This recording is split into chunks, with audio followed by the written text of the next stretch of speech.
Today, Live TV News.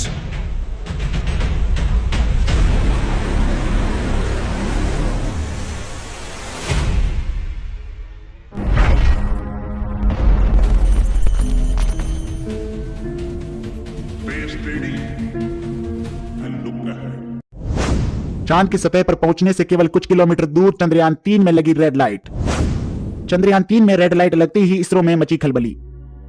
दोस्तों Luna 25 का भी मिला चंद्रयान 3 को नेटवर्क। जी हां दोस्तों, चंद्रयान 3 से जुड़ी इस वक्त की ये बड़ी जानकारी सामने आ रही है। चंद्रयान 3 के सेंसर में एक लाल लाइट आ चुकी है। दोस्तों ये लाल लाइट बेहद ही खतरनाक बताई जा रही है। दोस्तों क्या है पूरी जानकारी इस वीडियो में आपको बताएंगे, तो वीडियो को पूरा जरूर देखें। आपको बता दें करीबन 1 महीने पहले भारत ने अपना चंद्रयान 3 छोड़ा था और अब ये चंद ही घंटे चांद की सतह से दूर है और कुछ ही घंटों में चांद की सतह पर पहुंचकर इतिहास रचने वाला था कि तभी चंद्रयान के स्पेसक्राफ्ट में एक लाल लाइट आ चुकी है। जी हाँ दोस्तों, ये लाल लाइट बेहद ही खतरनाक बताई जा रही है। आपको ये जानकर हैरानी होगी कि लूना 25 जब क्रैश हुआ था तब उसमें भी एक ऐसी ही रेड लाइट आई थी। क्या दोस्तों लूना 25 में आने वाली रेड लाइट और चंद्रयान 3 में आने वाली रेड लाइट में कोई समानता है या फिर भारत के चंद्रयान 3 में आई रेड लाइट का संदेश कुछ और ही है? तो दोस्तों क्या मतलब है चंद्रयान 3 के सेंसर में लाल लाइट आने का, चलिए आपको बताते हैं पूरी जानकारी। वीडियो में आगे बढ़े उससे पहले मेरा आप लोगों से अनुरोध है कि यदि आप एक सच्चे देशभक्त हैं और अपने देश से सच्चा प्यार करते हैं और इसरो को थोड़ा सा भी अपना सपोर्ट दिखाना चाहते हैं तो इस वीडियो को लाइक करके ऑल द बेस्ट इसरो या उसके कार्य के लिए इसरो को शुभकामनाएं जरूर इस वीडियो के कमेंट बॉक्स में लिखिए। चलिए आगे बढ़ते हैं वीडियो में और आपको बताते हैं तमाम जानकारी।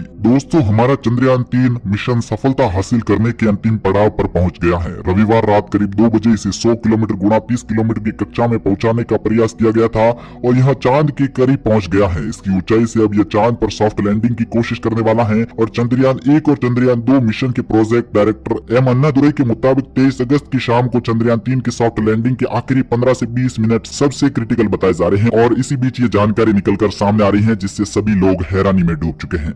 दोस्तों तब लैंडर को 30 मिनट की ऊंचाई से चांद की सतह पर पहुंचने में 15 से 20 मिनट लगने वाले हैं। इसके बाद लैंडर विक्रम से रैंप के जरिए 6 पहियों वाला प्रज्ञान रोवर बाहर आएगा और इसरो के कमांड मिलते ही चांद की सतह पर चलने लगेगा। लेकिन इससे पहले चंद्रयान 3 की कहानी कुछ और ही बता रही है। चंद्रयान 3 के स्पेसक्राफ्ट में लाल लाइट आ चुकी है। जी हाँ, सेंसर में रेड लाइट लगते ही इसरो में एक बार फिर खलबली मच चुकी है। तो वही भारत के दुश्मन देश चीन और पाकिस्तान में खुशी की लहर दौड़ चुकी है। साथ ही साथ अमेरिका ने भी हैरानी जताते हुए इसरो से कॉन्टेक्ट कर लिया है। दोस्तों आपको बता दें भारत का चंद्रयान लगातार अभी भी चांद की तरफ आगे बढ़ रहा है और यह 23 अगस्त से पहले ही चांद की सतह पर पहुंच जाएगा। लेकिन दोस्तों आपके मन में यह सवाल जरूर आया होगा कि आखिर ये रेड लाइट लगी और लूना 25 में लगने वाली रेड लाइट में क्या समानता है। आपको बता दें लूना 25 में लगने वाली रेड लाइट का मतलब उसने अपना संपर्क धरती से खो दिया था, परंतु चंद्रयान 3 में आने वाली रेड लाइट कुछ और ही बयां कर रही है। दोस्तों भारत के चंद्रयान 3 में रेड लाइट तो सेम ही दिख रही है, परंतु चंद्रयान 3 में आने वाली रेड लाइट का मतलब उसका कॉन्टैक्ट होने से नहीं बल्कि उसका कॉन्टैक्ट और इसरो से मजबूत होने की जानकारी मिल रही है। दोस्तों चंद्रयान जब स्पेस में था तो भारत से इसका कॉन्टैक्ट लगातार बना हुआ था, लेकिन जब ये चांद के ऑर्बिट के जितना करीब पहुंचता जा रहा है उतना इसका कॉन्टैक्ट मजबूत होता दिखाई दे रहा है और रेड लाइट इसी को बताती हुई नजर आ रही है।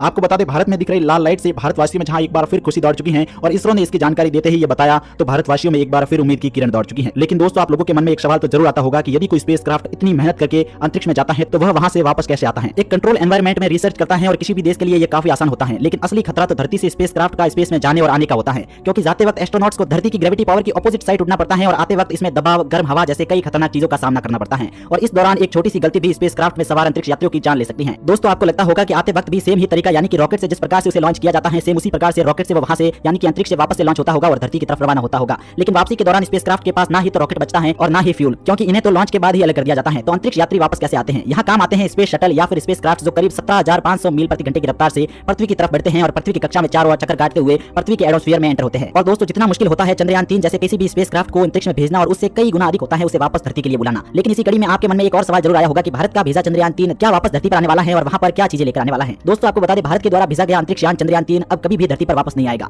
क्योंकि भारत का चंद्रयान 3 वहां से वापस आने के लिए बनाया ही नहीं गया है, बल्कि वो चांद की सतह पर रहकर ही अपनी रिसर्च करेगा और भारत को ऐसी कई चीजें खोज कर बताएगा जिसकी भारत को अत्यंत अधिक आवश्यकता है। दोस्तों और यदि भारत का चंद्रयान 3 को वापस भी वैज्ञानिक बुलाना चाहे तो उसे बुलाना मुश्किल ही नहीं बल्कि नामुमकिन है, क्योंकि अंतरिक्ष से किसी भी स्पेसक्राफ्ट को वापस बुलाने में बहुत अधिक मेहनत लगती है, क्योंकि उसके पास तब तक ना ही तो फ्यूल बचता है और ना ही रॉकेट। दोस्तों यहाँ काम आते हैं स्पेस शटल जो किसी भी अंतरिक्ष यान को वापस धरती पर पहुंचाने में मदद करते हैं और इनकी रफ्तार रॉकेट से भी कई गुना अधिक होती है। पृथ्वी की कक्षा की ओर ये स्पेस शटल चक्कर काटते हुए पृथ्वी के एटमॉस्फेयर में एंटर होते हैं और इस एंट्री की प्रक्रिया को ही स्पेस ट्रैवल की इंतहाई मुश्किल प्रक्रिया कहा जाता है, क्योंकि इसको इसके सामने आने वाली गर्म हवाओं, प्रेशर और फ्रिक्शन का सामना करना पड़ता है। और इस हीट का अंदाजा आप इसी बात से लगा सकते हैं कि यदि स्पेस शटल की जगह हवाई जहाज को अंतरिक्ष से धरती की तरफ धकेला जाए तो उसके परकच्चे कुछ ही सेकंडों में उड़ जाते हैं। लेकिन दोस्तों वही स्पेस शटल जो अंतरिक्ष यान को धरती पर लेकर आता है उसे धरती पर आने में काफी सहजता होती है, क्योंकि उसकी सतह पर हीट रेजिस्टेंट कोटिंग लगी होती है और जिसके कारण उसमें ना ही तो फ्रिक्शन होता है और ना ही उसे अत्यधिक गर्म हवाओं का सामना करना पड़ता है। आपको ये जानकर हैरानी होगी कि सन 2003 में जिस कोलंबियन स्पेस शटल में कल्पना चावला और कुछ अन्य एस्ट्रोनॉट्स पृथ्वी पर आ रहे थे तो लॉन्च के दौरान उसकी सतह से यानी कि उस स्पेस शटल की सतह से यही हीट रेजिस्टेंट कोटिंग उखड़ चुकी थी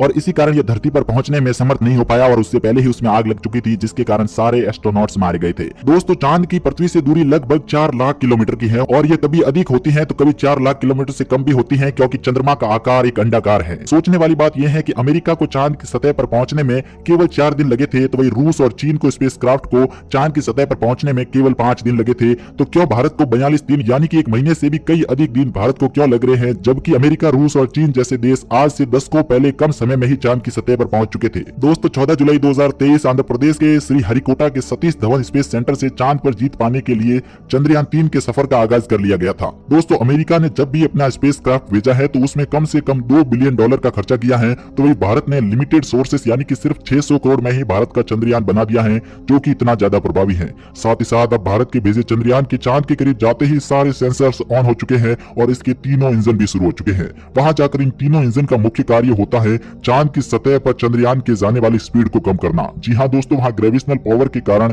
यदि अत्यधिक स्पीड में चंद्रयान चांद की सतह पर जाएगा तो वो वहां पर क्रैश लैंड हो जाएगा, जैसा कि भारत के चंद्रयान 2 के साथ हुआ था। और इसरो ये बिल्कुल भी नहीं चाहता था कि भारत का चंद्रयान 3 भी चंद्रयान 2 की ही तरह चांद की बिल्कुल करीब पहुंचकर फेल हो जाए, तो उसने चंद्रयान 3 में ऐसे 3 मोनो इंजन डाल दिए हैं जो बिल्कुल स्पेस में जाकर के यानी कि चांद की सतह के बिल्कुल करीब जाकर के उसकी स्पीड कम करने में उसकी मदद करेंगे और चंद्रयान 3 चांद की सतह पर सॉफ्ट लैंड हो जाएगा। साथ ही दोस्तों, चंद्रयान 3 से जुड़ी रेड लाइट में कुछ ऐसे भी बयान सामने आए हैं जिसे आप लोगों को जरूर सुनना चाहिए। हालांकि ये वीडियो काफी ज्यादा लंबा पहले ही हो चुका है, तो आप स्क्रीन पर दिख रहे वीडियो में जाकर वो जानकारी